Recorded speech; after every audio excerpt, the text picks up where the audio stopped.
예수님이 늘 다니시던 갈릴리 바다에도 가끔 때 아닌 풍랑이 일어났습니다. 우리가 인생을 사노라면 365일 늘 맑고 청명한 날씨만 계속될 수 없듯이 어려운 문제를 만날 때도 많이 있습니다. 때로는 경제적인 문제, 건강의 문제, 또 인간관계에서 오는 문제 등 많은 문제들을 안고 살아가게 됩니다. 그러나 이런 위기들이 새로운 인생의 기회로 다가오는 것을 경험하기도 합니다. 우리나라도 70년대에 5.1 쇼크가 일어났습니다. 굉장한 위기였는데 오히려 이로 인해서 경공업이 중공업으로 전환의 기회가 되었고 80년대 정치, 사회적인 혼란과 위기가 왔습니다. 그러나 이런 위기를 통해서 오히려 민주화가 이루어졌습니다. 90년대의 IMF의 위기를 만났을 때 전 국민이 금모기를 통해서 위기를 극복하는 걸 보고 전 세계가 놀랐습니다. 그리고 우리 국민을 하나로 결집시키는 그런 기회가 되었습니다. 2000년대의 위기는 글로벌 시대로 전환하는 그런 변화의 전환점이 되었던 겁니다. 위기가 기회라고 하는 말이 있습니다. 여러분도 인생에 만나는 여러 가지 시련과 고난, 위기를 만날 때 절망하고 낙심하고 좌절하고 인생을 포기한다는 그런 마음이 아니라 새로운 역사를 창출해가는 그런 기회가 되기를 축복을 합니다. 비가 온 뒤에 땅이 굳어지듯이 때로는 시련과 고난과 역경들이 우리 인생의 견고한 기초를 만들어 줄 때가 참 많습니다. 여러분, 잔잔한 바다에서는 좋은 사공이 만들어지지 않는다는 그런 교훈이 있습니다. 1962년 케네디가 유명해진 것은 위기에서 강한 리더십을 발휘할 수가 있었기 때문입니다. 당시 소련이 미국의 코앞에 있는 쿠바에다가 핵미사일 기지를 건설하려고 함정에 미사일을 탑재하고 다가왔습니다. 케네디 대통령은 더 이상 오지 말라고 강력하게 항의 경고를 보냈지만 소련은 이것을 무시하고 그냥 다가왔습니다. 이때 젊은 케네디는 물러서지 않고 쿠바에 해상 봉쇄령을 내렸습니다. 그리고 더 가까이 오면 미사일을 반포하라는 명령을 그냥 내려버렸어요.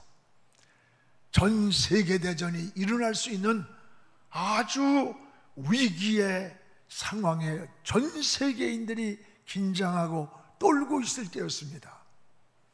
이때 소련 함대는 꼬리를 내리고 뱃머리를 돌려서 되돌아갔습니다. 여러분, 위기에서 케네디의 그 강력한 리더십이 전 세계인들의 박수를 받게 되었고, 그 젊은 케네디가 미국의 상징이 우상처럼 떠오르는 그러한 유명한 대통령이 되었던 거예요. 여러분, 신앙도 마찬가지입니다. 살아가는 삶 속에서 가운데 수없는 위기를 만나는 거예요. 이럴 때 어떻게 반응하느냐가 중요한 겁니다. 사람들은 위기를 만날 때 대개 두 가지 반응으로 나타납니다. 하나는 낙심하면서 절망에 빠져 하나님을 원망하고 지도자를 원망하고 주변 사람들을 원망하며 절망하다가 심지어 자살을 하는 사람들도 있습니다. 그런가 하면 또 하나는 그 위기를 만날 때 오히려 자신의 한계성을 깨닫고 하나님의 품으로 더 가까이 다가서는 그런 사람도 있습니다. 여러분, 살아있는 물고기는 물결을 따라서 떠내려가지 않습니다. 그 물결을 역류해서 거슬러 올라가는 것처럼 살아있는 신앙은 위기를 만날 때 절망하고 주저앉는 것이 아니라 오히려 무릎 꿇고 십자가 바라보면서 하나님의 품으로 더 가까이 바싹바싹 다가서는 게 살아있는 신앙인 거예요. 하나님의 역사는 이런 위기에서 나타났어요. 내가 더 이상 의지할 것이 없을 때에, 내 힘의 한계를 느낄 때에 오직 하나님만 바라보는 그 시간, 하나님의 역사를 경험하는 기회가 될 때가 수없이 많이 있습니다. 성경에 홍해가 갈라지는 사건이나 저 여리고성을 무너뜨리는 사건이나 또 요단강을 건너는 일이나 모두가 위기 앞에서 나타난 하나님의 역사의 손길임을 알 수가 있습니다. 오늘 저와 여러분은 이 이스라엘 백성들이 광야를 지나서 가나안을 가는 것처럼 지금 이 광야길을 가고 있는 거예요. 여기에 홍해도 있고 여리고도 있고 요단강도 건너야 하는 일이 있는 거예요. 인간의 끝이 하나님의 시작이라는 말이 있습니다. 오늘 여러분도 끝이라고 생각될 때에 하나님의 역사를 경험하는 그런 기회가 되기를 주님의 이름으로 축복을 합니다. 오늘 말씀은 예수님의 공생애 가운데 제일 먼저 첫 번 행한 이적입니다. 혼인잔치에 초청을 받아 갔는데 포도주가 떨어졌습니다. 문제가 생겼습니다. 물로 포도주로 변화된 사건입니다. 오늘 이 말씀 속에서 하나님의 역사가 언제 어떻게 일어났는가를 우리에게 잘 깨닫게 해주는 은혜입니다. 오늘 무엇보다도 이런 변화의 역사, 예수님이 공생의 첫 번째 행한 이적이 뭐냐? 위기에서 하나님의 역사가 시작되었음을 알려줍니다. 오늘 본문의 3절을 우리 같이 한번 읽겠습니다. 포도주가 떨어진지라 예수의 어머니가 예수에게 이르시되 저들에게 포도주가 없다 하니, 여기 두 가지가 나와요. 포도주가 떨어졌나이다, 포도주가 떨어진지라. 지금 이 집에 포도주가 없다. 이게 왜 이렇게 중요할까? 예수님이 초청받은 혼인잔치집에 포도주가 떨어졌습니다. 오늘 이것은 우리 문화와 조금 다릅니다. 당시 유대인들은 일상생활에 포도주를 음료로 사용했습니다. 그래서 잔치집에는 항상 포도주가 있어야 되고, 좋은 잔치집에는 시간이 갈수록 더 좋은 포도주가 나와야 돼요. 유대인들은 혼인식을 일주일 동안 기르게 합니다. 그런데 중도에 이 포도주가 떨어졌다는 거예요. 어디서 빨리 구할 수도 없고, 이게 굉장하게 당황하는 큰 문제였습니다. 그런데 하나님의 역사는 바로 이러한 위기에서 나타난 사건입니다. 포도주가 떨어졌나이다, 포도주가 떨어졌나이다. 이 절박한 상황에서 큰일 났다고 할 때 하나님의 손길을 경험하는 겁니다. 이게 신앙이요, 이게 진리입니다. 여러분, 신앙은 내가 힘이 있고 내가 능력이 있고 내가 할 수 있다고 할 때 나타나지 않습니다. 나는 할 수 없습니다, 나는 부족합니다, 주님이 나를 도와주지 않으면 난 살 수 없습니다, 주님이 나를 붙잡아 주지 않으면 일어설 수가 없습니다 이라고 하는 절박한 처절한 고백 속에서 주님을 의지할 때 하나님의 역사의 손길을 경험하게 되는 거예요. 그때에 주님의 손길이 나타남을 알게 되는 거예요. 사랑하는 여러분, 여러분 위기를 만났습니까? 부족한 부분이 있습니까? 그것이 어떤 이는 건강일 수 있습니다. 어떤 이는 외모의 장애일 수도 있고, 어떤 이는 생업의 문제일 수도 있습니다. 그러나 낙심하거나 절망하지 말고 그것 까닭에, 그 약한 것 때문에 하나님을 더욱 의지하시기 바랍니다. 하나님의 손길을 경험하는 기회가 될 줄로 믿습니다. 성경의 열왕기하 20장을 보십시오. 열왕기 20장에 보면 히스기야가 병든 사건이 나와요. 하나님을 위해서 의롭게 살았는데 병이 들었어요. 죽을 병이에요. 그때 히스기야는 신하를 내보내고 다 떠나보냈습니다. 여러분, 죽음 앞에 선 우리는 어느 누구도 도움의 대상이 될 수가 없는 거예요. 그래서 히스기야는 오직 무릎을 꿇고 하나님을 향하여 고개를 들었습니다. 그리고 적절하게 하나님 앞에 눈물로 이 위기 앞에서 매달렸던 거예요. 하나님은 이런 히스기야의 눈물을 보셨다고 하면서 돌아간 죽음을 선포하고 돌아가는 저 이사야 선지자를 불러서 다시 히스기야에서 돌아가라. 그가 나를 찾으며 흘리는 눈물을 내가 보았다. 그에게 15년의 생명을 연장해 주라고 했어요. 이 위기에서 하나님의 역사가 시작되는 거예요. 역대하 20장에도 마찬가지예요. 여호사밧의 사건 아닙니까? 연합군이 쳐들어왔습니다. 여러분, 군사력을 동원했고 무기를 동원해도 이길 수가 없었어요. 그때에 이 여호사밧은 하나님 앞에 먼저 나가서 무릎을 꿇었습니다. 기도를 하면서 이런 고백을 합니다. 하나님, 이 큰 무리를 우리는 어찌해야 할지 방법을 모르겠습니다. 방법을 모르겠습니다. 오직 주님만 바라봅니다 라고 기도할 때에 하나님의 음성이 들려왔습니다. 여호사밧 왕이요, 두려워하거나 놀라지 마라. 이 전쟁은 너에게 속한 게 아니다. 내게 하나님께 속한 것이다. 전쟁의 승패가 이기고 지는 것이 하나님에 있다고 했어요. 하나님이 싸워주겠다고 했습니다. 승리를 붙여줬습니다. 오늘 사랑하는 여러분, 신앙은 이런 거예요. 여러분의 위기를 만날 때 여러분은 어떻게 반응을 합니까? 절망합니까? 원망합니까? 하나님의 역사는 우리가 부족할 때 포도주가 떨어졌나이다, 큰일 났습니다, 우리는 어떻게 할 줄 모릅니다 라고 하는 고백하는 시간에 하나님의 역사가 진행되었음을 깨닫기를 축복합니다. 오늘 이것이 신앙이에요.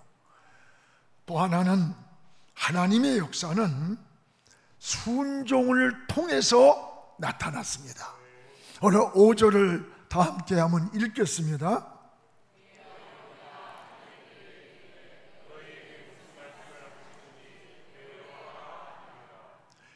그의 어머니가 말씀하실 때 주님이 너희들에게 무슨 말씀을 하든지 그대로 하라. 그대로 하라. 무슨 말씀을 하든지. 이 하인들의 순종입니다. 무슨 말씀을 하시든지 그대로 하라. 하인들은 주님이 시키는 대로 했습니다. 여러분, 이유가 없습니다. 조건이 없습니다. 왜 이렇습니까? 안 됩니다. 못 됩니다. 내 생각엔 안 맞는데요. 여러 가지 이의제기를 할 수가 있는 겁니다. 내용이 뭐예요? 하인들에게 물을 떠오라는 거예요. 그 물이 뭡니까? 그 물두멍은 팔레스틴 지역엔 샌달을 싣기 때문에 먼지가 많아요. 그래서 손님을 초대할 때는 손과 발을 씻을 수 있는 그런 물두멍을 놓습니다. 그 손발을 씻는 더러운 물을 왜 뜨라는 거예요? 뜬 물을 또 부라는 거야. 붓고 났는데 또 뜨라는 거야. 이게 상식에 맞아요? 우리 이성에 맞아요? 많은 이의제기를 하고 안 된다, 못한다, 왜 이럽니까? 빈둥맞다, 뭐 별 얘기를 다 할 수 있을 거예요. 하인들의 위대한 모습은 뭡니까? 주님이 물을 뜨라면 뜬 거예요. 불하면 부는 거예요. 다시 떴을 때 이 물은 물이 아니라 포도주로 변해 있었어요. 오늘 이 하인의 역할이 누구냐? 저와 여러분의 역할이에요. 우리가 해야 할 신앙인의 삶인 거예요. 내 생각에 안 맞아도, 내 방법에 안 맞아도 주님이 말씀하셨기에 그대로 하라고 했습니다. 물을 뜨라면 떠야 합니다. 불하면 붓고, 다시 뜨라면 다시 떴을 때 그것은 물이 아니라 포도주였습니다. 우리는 심부름을 하면 말씀대로 변화는 주님이 하는 거예요. 우리가 하는 게 아니에요. 사랑하는 여러분, 우리가 때로는 순종하는 것이 굉장히 어리석은 사람이 하는 것 같습니다. 여러분은 아닙니다. 순종이 어리석어 보이지만 기적의 매스탁 치는 비밀은 이 순종 안에 있는 거예요. 주님이 시키는 대로 하라, 이 말씀에 그대로 순종하였더니 물이 아니라 포도주의 역사가 일어난 겁니다. 오늘 사랑하는 여러분, 우리 이게 신앙인의 삶이에요. 우리 여러 가지 신앙생활에서 이재기가 많아. 아닙니다. 영적인 세계로 들어가 보세요. 우리의 삶은 내 생각과 내 방법을 내려놓는 거예요. 여러분, 내려놓음의 책이라는 이 책을 썼던 아주 이용규 선교사 이야기를 잘 압니다. 그는 서울대학을 나오고 하버드에서 박사하고 일단 석학입니다. 이제 자기 모교에서 교수로 돌아오라고 했습니다. 한국으로 돌아가려고 할 때에 그때에 하나님의 부름을 받게 됩니다. 하나님의 부름을 받는 그 시간에 화려한 미래가 펼쳐지고 있는데도 불구하고 그는 모든 것을 내려놓고 하나님의 부름을 따라 지시를 하는 대로, 여러분, 가기도 하고 멈추기도 한다는 뜻에서 노마드의 삶, 노마드란 말은 유목민이라, 유목민은 청춘 없이 가듯이 천국 노마드의 삶을 지향하면서 선교 영역을 펼쳐갔어요. 저 몽골에 가서 대학 총장으로 학교를 섬기고 인도네시아가 있고, 오늘 여러분 그를 통해서 얼마나 많은 영향력과 복음의 역사를 이룬지 몰라요. 성경에 수많은 하나님의 역사의 현장이 어딘 줄 압니까? 내 생각, 내 방법, 내 아집을 내려놓는 거. 그리고 하나님 손에 맡길 때 거기서 역사가 일어났던 거예요. 성경의 열왕기상 17장 15절에 어느 날 사르밧 과부를 보십시오. 3년 6개월 가뭄에서 도저히 살아날 길이 없어요. 그때에 밀가루 한 움큼과 빵 한 조각을 이제 마지막 구워 먹고 죽으려고 이 아이를 데리고 나왔는데, 엘리야가 그를 구해주는데 도움을 주고 먹을 걸 준 게 아니에요. 오히려 엘리야는 이 사르밧 과부를 향해 내가 지금 가지고 있는 게 뭐냐? 밀 조금과 또 밀가루 조금 있어서 이제 이거 한 번 우리 애하고 구워 먹은 후에는 그 다음엔 희망이 없이 죽을 시간을 기다립니다. 그런데 그러면 그 한 번을 나에게 먼저 가져와 구워서 그 후에 하나님이 널 책임질 거야. 여러분, 이것을 이성적으로, 무슨 지성적으로 윤리적 관점에서 평가한다면 너무나 잔인하고 이건 있을 수 없는 일, 착취, 강도의 강도. 그런데 놀라운 사실은 뭡니까? 사르밧 과부는 엘리야의 말대로 하였더니예요. 이게 키워드예요. 엘리야의 말대로 하였더니 망한 게 아니에요. 3년 6개월에 다 건강한 가정도 먹을 것이 없어 죽어가는 그때에도 남편도 없는 어린아이 하나 데려온 과부의 그 가정에는 밀가루 떡이 떨어지지 않고 기름병이 마르지 않는 기근의 환란이 패스오버 6월 될 때까지 하나님이 지켜줬던 거예요. 이게 은혜입니다. 6월절의 역사는 여러분 저 출애굽 사건에만 있는 게 아니에요. 오늘 우리가 살아가는 삶에도 6월절의 역사가 함께하는 거예요. 하나님이 우리를 지켜야 돼. 하나님이 보호해야 돼요. 우리 하나님이 가는 길을 여러분 패스오버 시켜야 돼. 넘겨줘야 되는 거예요. 이게 하나님의 은혜인 줄 믿습니다. 우리도 말씀 앞에 내 생각을 내려놓고 내 방법을 내려놓고 하나님께로 향하여 고개를 들고 무릎을 꿇기를 주님의 이름으로 축복합니다. 이것이 하나님의 능력을 강하게 여러분 경험하고 은혜를 받는 비결이에요. 여러분, 순종은 어리석은 자가 하는 것, 이거 착각이에요. 아닙니다. 순종의 열매가 축복입니다. 축복과 저주, 쓰임받은 자와 버림받은 자의 차이가 뭐예요? 순종이냐 불순종이냐예요. 여러분, 믿음의 그 뿌리에서 나온 줄기가 뭐냐? 순종이고, 순종의 열매가 뭐냐? 그게 바로 복이라고 하는 거예요. 아브라함을 향해서 여러분 그냥 줬습니까? 너를 믿음의 조상을 삼기 위해 하나밖에 없는 자기 독자를 끌고 저 모리아 산에 들여라. 아무 이유도 조건도 설명하지 않았습니다.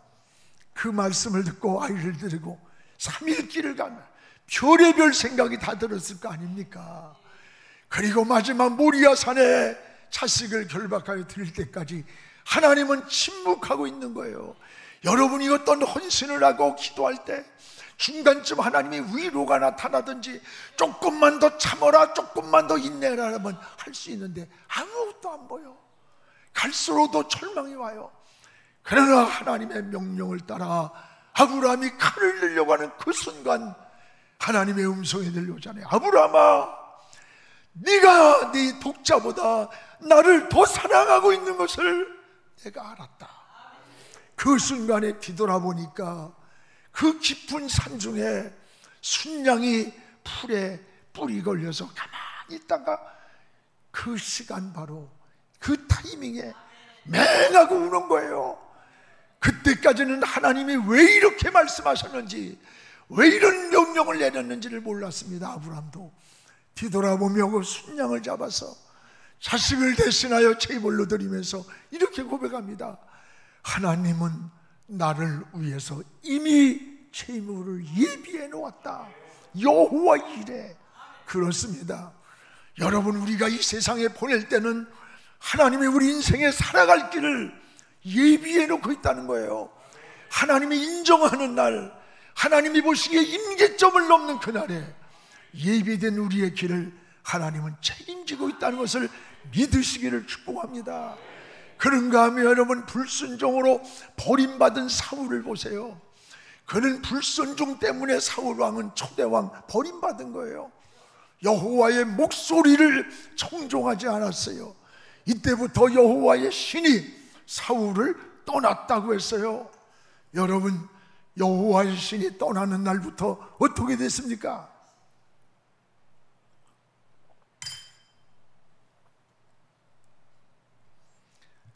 하나님으로부터 버림받았어요.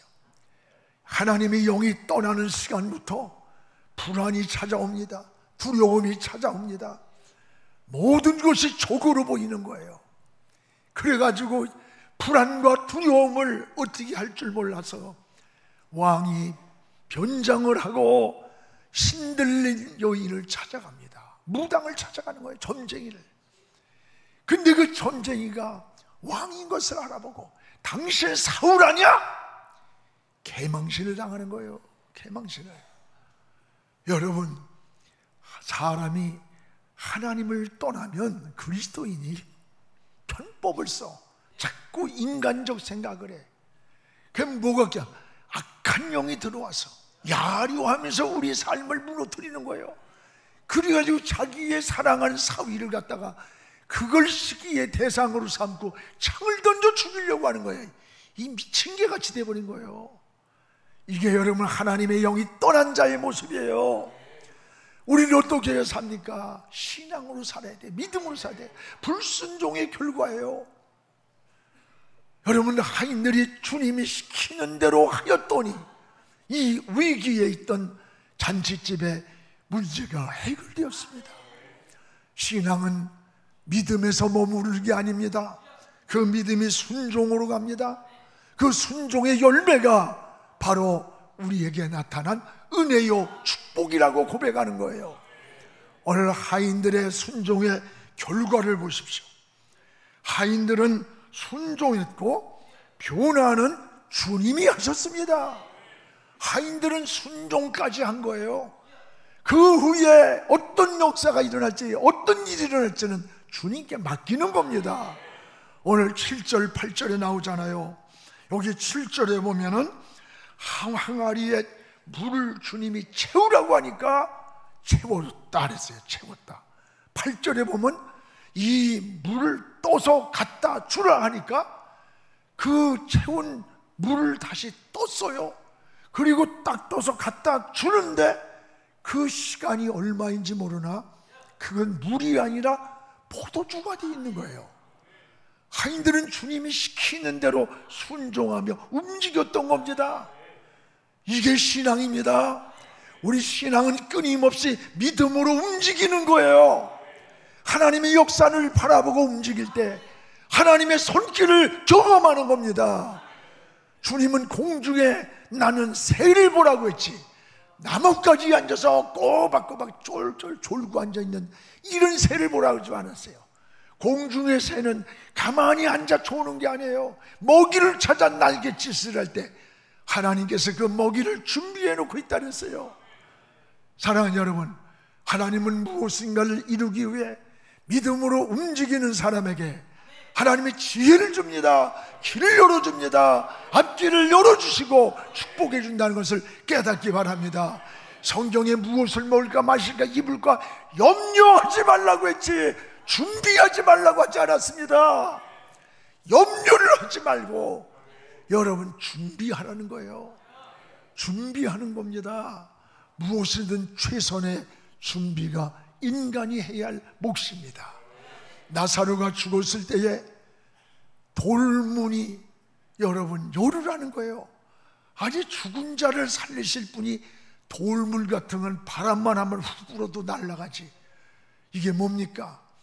정말 이 죽은 자도 살리실 수 있는 주님의 말씀을 믿고 너 믿음을 요구하는 거예요 다.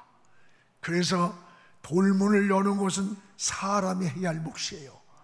그리고 그 속에 썩은 냄새가 나는 죽은 자를 살리는 것은 주님만 하실 수 있는 거예요. 그걸 우리가 못하는 거예요. 그래서 맡기는 겁니다. 하인들이 주님의 말씀을 믿고 열심히 움직였어요. 채우라고 하니까 채웠고 뜨라고 하니까 떠서 갖다 주는 동안에 물이 포도주로 변해 있었어요. 이 변화는 주님만 하십니다. 우리는 말씀대로 일어나 움직이면 이게 믿음이고 신앙이에요. 주님은 오늘도 여러분이 믿음으로 움직이기를 원하십니다. 사랑하는 여러분, 오늘 여러분 물 떠오라면 뜨십시오. 불하면 부십시오. 다시 뜨라면 뜨십시오. 이 하인의 모습이 우리 그리스도인들의 삶인 거예요. 이것이 신앙이 하나님 말씀으로 심부름을 하는 거예요. 그 변화는 주님이 하시는 거예요. 돌문은 우리가 열지만 그 속에 죽은 자를 살리는 것은 주님만 하는 거예요. 오늘 사랑하는 여러분이요, 머리에 포도주로 변화된 결과를 보십시오. 4가지가 달라진 걸 봅니다. 위치가 달라져요. 그 밖에서 물두멍이 손이나 발을 씻는 물이 포도주가 됐어요. 맛이 달라졌어요. 물과 포도주는 근본적으로 다른 거예요. 가치가 달라졌습니다. 물과 포도주는 가치가 비교할 수가 없어요. 처음보다 나중에 더 좋아졌더라. 이것이 하나님의 은혜인 겁니다. 하나님의 은혜는 갈수록 좋아져야 합니다. 사람도 사귈수록 더 좋은 사람이 되어야 돼요. 교회도 갈수록 부흥해야 합니다. 이것이 하나님의 축복이요 은혜입니다. 위기가 기회입니다. 위기라고 낙심하지 마십시오. 여러분, 오히려 위기에서 하나님을 찾고 하나님의 역사를 경험하는 이 간증의 기회가 되기를 축복합니다. 모든 변화는 오직 주님이 하십니다. 기도하겠습니다. 살아계신 하나님 아버지, 감사합니다.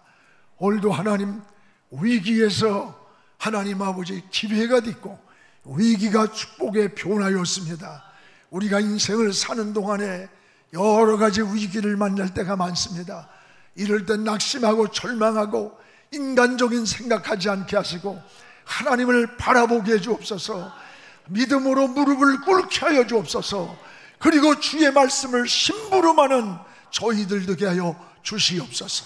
예수님이 이 땅에 처음 행하신 이적과 같이 하인의 역할을 잘하게 하시고, 물을 떠나가면 뜨게 하시고, 부으라면 부게 하시고, 다시 떴을 수 있는 이 믿음을 주옵소서. 이런 움직임의 믿음을 주옵소서. 그리고 변화는 주님이 하심을 고백하며 주의 손에 맡기게 해 주옵소서. 우리 앞길도 맡깁니다. 살아가는 길도 맡깁니다. 자녀도 맡깁니다. 가정도 맡깁니다. 우리 사회도 맡기고, 우리 한국교회도 맡기고, 우리 민족도 주의 손에 맡기오니 주여 지켜주시옵소서. 예수님 이름으로 기도하옵나이다. 아멘.